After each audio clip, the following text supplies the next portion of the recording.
नमस्कार बच्चों, हिंदी घर में आपका स्वागत है। आज की कक्षा में हम पढ़ेंगे संज्ञा, जिसे अंग्रेजी में हम कहते हैं नाउन। सबसे पहले नाउन की परिभाषा जान लेते हैं। नाउन किसे कहते हैं? संज्ञा किसे कहा जाता है? किसी व्यक्ति, वस्तु, स्थान, समूह या भाव के नाम का बोध कराने वाले शब्द को हम संज्ञा कहते हैं। संज्ञा के कुल 5 भेद होते हैं: जातिवाचक संज्ञा, कॉमन नाउन, व्यक्तिवाचक संज्ञा, प्रॉपर नाउन, भाववाचक संज्ञा, एब्स्ट्रैक्ट नाउन, समूहवाचक संज्ञा, कलेक्टिव नाउन, द्रव्यवाचक संज्ञा, मटेरियल नाउन। अब इन सभी भेदों को हम एक एक करके उदाहरणों के माध्यम से समझेंगे। सबसे पहले है जातिवाचक संज्ञा, कॉमन नाउन की परिभाषा: वे संज्ञा शब्द जो किसी विशेष व्यक्ति, वस्तु या स्थान का बोध न करवाकर अपने से जुड़ी पूरी जाति का बोध कराते हैं, उन्हें जातिवाचक संज्ञा कहते हैं। जैसे कि यहाँ पर किसी विशेष देश का नाम नहीं दिया गया है, ये कोई भी देश हो सकता है, इसलिए ये क्या है? जातिवाचक संज्ञा का उदाहरण है। ऐसे ही पर्वत, नदी, वृक्ष, राज्य, लड़की, दुकान, अस्पताल, मैदान, इमारत आदि। उदाहरण के लिए बाजार से कुछ फल ले आना, यहाँ पर बाजार का नाम नहीं दिया गया है, तो यह जातिवाचक संज्ञा है, कॉमन नाउन है। और यहाँ फल भी क्या है? जातिवाचक संज्ञा, कॉमन नाउन। ऐसे ही दूसरा उदाहरण, भारत मेरा देश है, यहाँ पर देश शब्द जो है, यह शब्द जातिवाचक संज्ञा है, क्योंकि यहाँ सिर्फ देश लिखा हुआ है, देश का नाम नहीं दिया गया है। मुझे शाम तक स्टेशन पहुंचना है, ऐसे ही स्टेशन की बात हो रही है, वो यहाँ हमें पता नहीं चल रहा है, तो स्टेशन क्या है? जातिवाचक संज्ञा, कॉमन नाउन।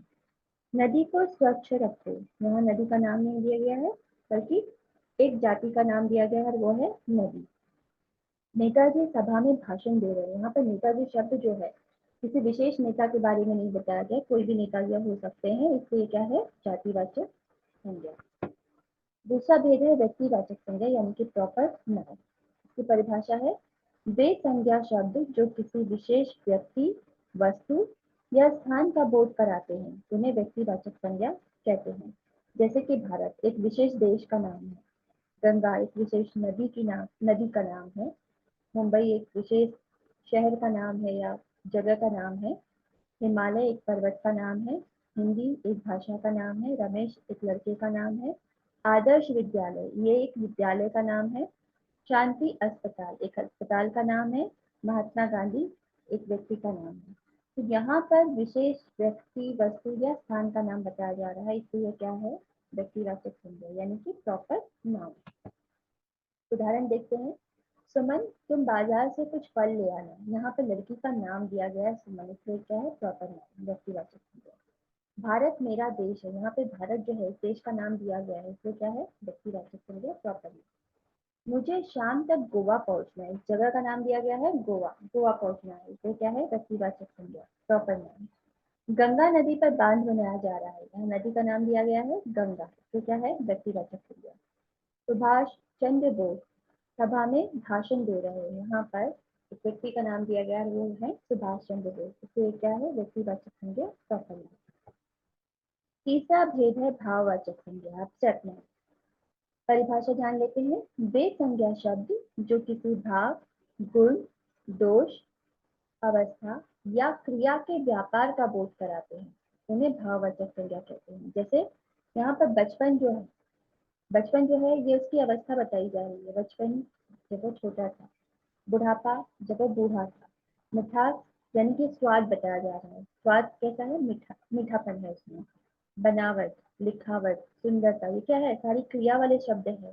जैसे कि बनाना से बना है बनावट, लिखना से बना है लिखावट, सुंदर से बना है सुंदरता, ऐसे खुश से बना है खुशी। तो ये सभी शब्द क्या है? भाव बता रहे हैं, फीलिंग बता रहे हैं, खुशी, उदासी, दयालुता, प्रेम, घृणा, ईमानदारी, ये सभी क्या है? भाव है। जैसे कि हम बचपन को हम देख नहीं सकते, उसे सिर्फ महसूस कर सकते हैं। बुढ़ापा हम बूढ़े व्यक्ति को देख सकते हैं, पर उसके बुढ़ापे को नहीं देख सकते हैं। मिठास, फल मीठा है, जब तक हम उसका स्वाद नहीं लेंगे तब तक हमें पता नहीं चलेगा कि इसमें कितनी मिठास है। ऐसे ये सभी शब्द क्या है? भाव बता रहे हैं। इन्हें हम देख नहीं सकते, छू नहीं सकते, सिर्फ इसको आप एहसास कर सकते हैं। वही शब्द होते हैं भाववाचक संज्ञा यानी कि एब्स्ट्रैक्ट नाउन। और उदाहरण हम देखते हैं। प्रेम सभी को एक सूत्र में बांधता है।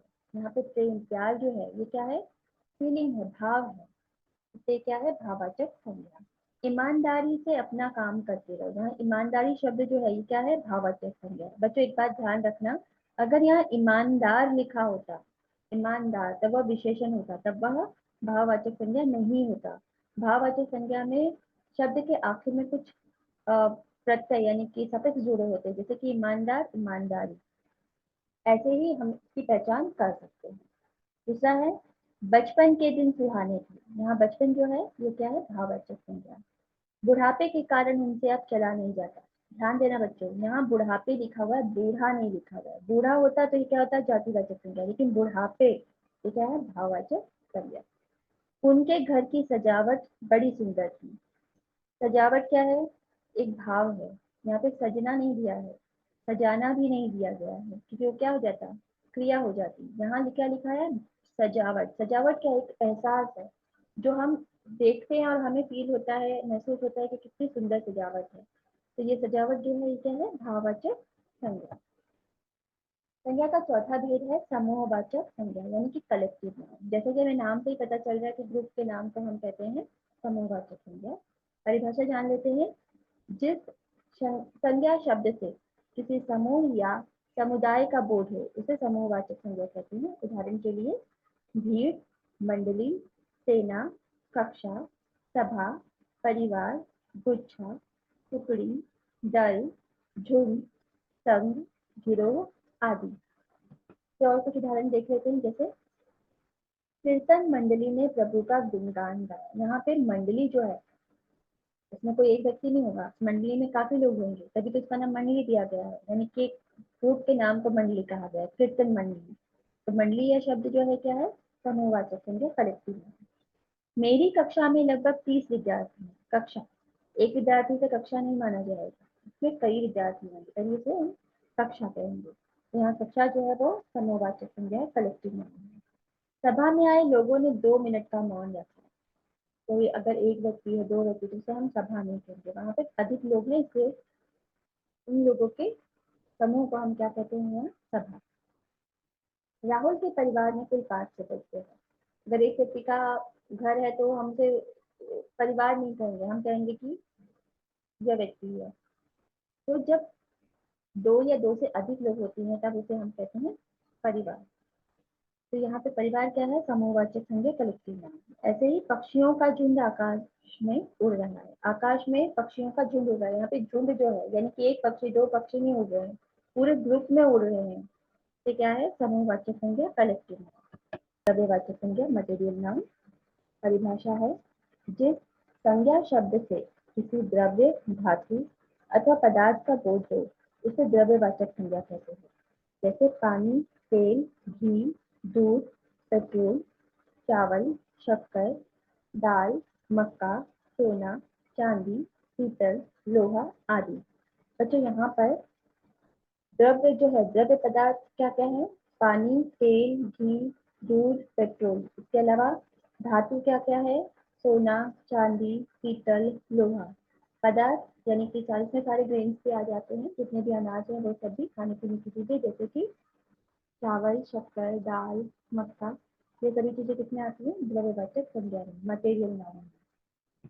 और उदाहरण देखते हैं। पानी की बचत करो। यहाँ पानी जो है ये द्रव्यवाचक संज्ञा, क्योंकि लिक्विड फॉर्म में है। तेल की कीमतों में बढ़ोतरी हो गई। यहाँ तेल क्या है, द्रव्यवाचक संज्ञा। बोरी में चावल भरे हैं। चावल क्या है, अनाज है, ये किसमें आ जाएगा, पदार्थ में। फिर क्या कहलाएगा, द्रव्यवाचक संज्ञा। आजकल पीतल के बर्तनों का प्रयोग कम हो रहा है। पीतल क्या है, धातु का नाम है, तो यहाँ पर ये क्या होगा, द्रव्यवाचक संज्ञा, मटेरियल नाम। मेरी अंगूठी सोने की बनी है। सोना क्या है, मेटल है, धातु है, तो क्या होगा, द्रव्यवाचक संज्ञा।